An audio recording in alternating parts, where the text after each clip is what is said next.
It's already Serial Killer Saturday again, and today we're talking about Amelia Dyer. She was known as the Ogress of Reading or the Baby Farmer of Reading, and she was one of England's most prolific serial killers. Amelia Dyer was born Amelia Hobley sometime in 1836 or 1837, depending on the source. Records are a little more than spotty from those times, so we don't know the exact date. It wouldn't matter much anyway, since I doubt anyone wants to celebrate this woman's birthday. She was one of the great evils of the Victorian era. Dyer trained as a nurse and was widowed somewhere around the age of 33. A peer, Ellen Dane, is said to have taught Dyer an easy way to make a living after she was widowed. To support herself, she became what was known as a baby farmer. That is someone who adopts out unwanted infants for money, often housing the mother until the baby is born, also for money. Sources say that Dane suggested the children be neglected to death rather than bearing the expense of feeding and rearing them, if no adopting family could be found quickly enough. Single women really didn't receive support by law. In fact, there was a law that expressly said that men didn't have to pay child support for their illegitimate children. And single motherhood was highly stigmatized at the time. In fact, women could be prevented from gaining employment if they were single mothers. This baby farming practice was in high gear in those days and benefiting the babies least. Dane is said to have left England for the United States to avoid detection for what she was doing. On her part, Dyer had 2 children of her own, and initially at least took care of the children to be adopted. She even placed ads claiming to be a respectable married woman in search of children to adopt, in return for a substantial payment, of course. However, a number of the babies she was charged with died in her care. Her doctor became very suspicious of the number of child deaths he had been called on to certify, children who were in the care of Dyer. Ultimately, she was convicted of neglecting those children who died, and she was sentenced to 6 months hard labor, which hardly seems like an appropriate sentence for neglecting a child to death. After that, though, she had learned a lesson, and she began more directly murdering the children in her care. Most of the babies were strangled, and then their bodies disposed of so as to avoid detection. Some of the children were drugged with opiates from a cordial known colloquially as Mother's Friend. Dyer was perhaps mentally unsound, in and out of mental asylums, though some believe that she was feigning her mental illness. She tried to commit suicide at least once, but survived, to the detriment of the babies in and around Reading, England. Her mother suffered brain damage caused by typhus, according to some sources, and would have violent fits. Amelia witnessed these and cared for her mother until her death, which leads some researchers to believe that she was able to feign her own illness based on her mother's symptoms. Researchers also noted that these spells of mental illness would come at times when it was convenient for Dyer to be gone and unavailable to answer for what happened to children that she was supposed to be caring for. Dyer was also addicted to alcohol and opium, and some of her seemingly mental disturbance could have been the result of addiction. It was with laudanum that she tried to take her own life, but she had used so many drugs, built up such a tolerance, that she survived a very serious attempt. Each time she was released, she simply returned to baby farming. There was no authority to stop her from doing so, no law in place to regulate her activity. She had learned, though, and would no longer have doctors certify the deaths of the babies. Nope, she would just take care of disposing of them herself. She began using aliases and moving from one place to another to avoid suspicion or detection.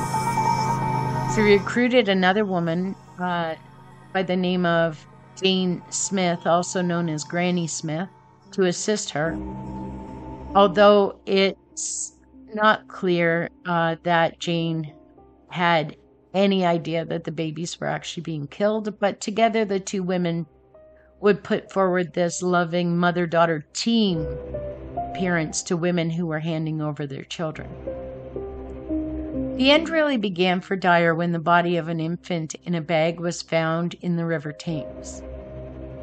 She was quite busy at the time of that discovery, obtaining and then killing little Doris Marmon, the illegitimate daughter of Evelina Marmon, 25-year-old barmaid who had posted an ad to find adopting parents for little Doris. She hoped to one day reclaim her daughter, but that wasn't to be. Unfortunately, or ironically, more unfortunately than ironic, Evelina's ad was placed right next to one by Dyer, who was seeking children. Ultimately, and with a lot of reservation on her part, Evelina did give up the care of her daughter to Dyer, paying her £10 and providing a box of clothing for the infant to assist in her care. Dyer would write to Evelina and say that all was well with Doris, and Evelina would write back, but she never did receive a reply. Instead, Dyer took the child to Willesden, which is in London, and strangled the baby with some edging tape, the type used in dressmaking. She would take most of the clothing to a pawnbroker. That was something she did with child after child. She then strangled another child, 13-month-old Harry Simmons. Meanwhile, the bag she used to dispose of a third child, Helena Fry, was discovered by a bargeman on the River Thames. The body and the bag contained evidence that led detectives directly to Dyer. It took some time, though, to effect an arrest.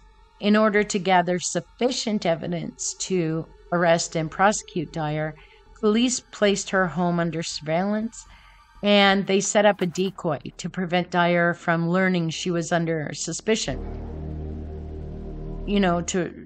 Every time she was under suspicion or questioned, she would run off to a mental asylum and commit herself, or just move and run away. So they wanted to prevent that with this decoy. The decoy arranged to meet with Dyer, ensuring she was home when the police came calling. She would be arrested in April of 1896, and a raid of her home would give up substantial evidence of what she'd been up to. They were also able to uncover her many aliases from the evidence that was located in her residence. And also, based on those records, letters from parents who were inquiring about the welfare of their children, pawnbroker slips, and other documentation, authorities were able to estimate that in just the few first months of 1896, at least 20 children would have fallen to the serial killer. The trial happened quickly. As soon as it opened, Dyer essentially entered a plea of guilt to one count of murder, and that was for little Doris, and it was probably the most sensational trial to happen during the reign of Queen Victoria. Despite the plea of guilt, though, there would be a lot of testimony about her activity, and the bulk of it, the most graphic, coming from her own daughter, Polly. In the end, though, she was convicted of the murder of little Doris, and the only question left was whether she was insane and should be hospitalized, or was she competent. The jury disregarded her plea of insanity, found her competent, and she was hanged to her death in June of 1896. Before her execution, she had nothing more to say, and no further confessions were made. Although she did write a note letting authorities know that her own children had nothing to do with her crimes. When she was hung, it was believed that she was responsible for the deaths of a small handful of children. That's what they believed at the time of her execution. However, the investigation didn't stop, and afterward, it would leave very little doubt that she was responsible for up to 400 or even more deaths. Some eyewitnesses would say that as many as 6 children a day were left with Dyer during what was probably the height of her murder spree, and that would make her the most prolific serial killer in England's history, and one of the most prolific who ever existed anywhere in the world. The River Thames and the Kennet rivers were both dredged, revealing the bodies of 6 more babies, all strangled in the same way as little Doris and baby Harry. The finding was traumatic for many of the officers that were charged with the continuing investigation of the case. And like many serial killers, the discovery of Dyer and what she had been doing led to a significant number of changes in the legal system. It was a lack of law, very poor social conditions, and cultural shaming that allowed Dyer to murder babies for nearly 30 years, all over England, from Bristol and Reading to Liverpool and Plymouth.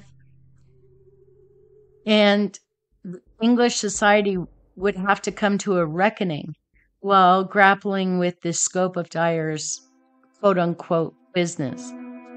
Stricter laws were enacted for the adoption of children, for the protection of children, and the National Society for the Prevention of Cruelty to Children was formed in 1884 as a direct result of what she did. However, change did not come immediately. Ads were still put in newspapers, baby trafficking continued, and so did the abuse, neglect, and death of children. It's even alleged by some sources that Polly, who was Dyer's daughter, continued on her mother's business years after her mother was executed. Though it didn't end quickly, the discovery of Dyer's criminal activity did spell the beginning of the end of baby farms in England. Dyer was alive during the Ripper killings, leading at least one author to suggest that she might have been Jack the Ripper. There is no doubt that this woman was an evil serial killer, but there is no evidence whatsoever to connect Dyer to these murders, except that she was alive during the time frame that those were occurring. The citizens of Reading, horrified by the crimes, would carve small wooden crosses into the handrails of Clapper's Footbridge, which was in town, as a memorial to the young victims. And in 2017, much of the evidence discovered during the investigation was found in a loft that was owned by a relative of one of the detectives assigned to the case. And those are now housed in the Thames Valley Police Museum, which you can look at online.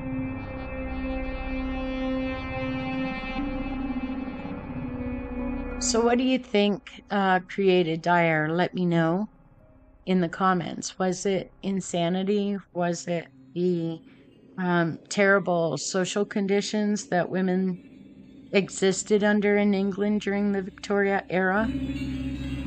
Was it opportunity, which would have been also based on those same terrible social conditions where single motherhood just wasn't an acceptable thing and babies were regularly given away to others without any kind of control or regulation?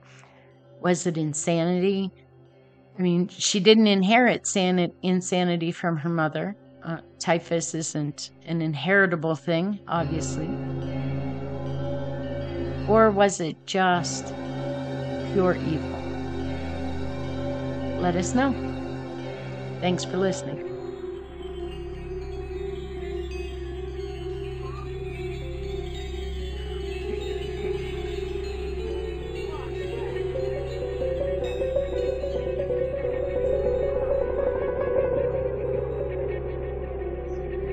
If you're enjoying these videos and want more, don't forget to subscribe and turn on your notifications so that you don't miss any videos. Thank you for watching. We really appreciate it.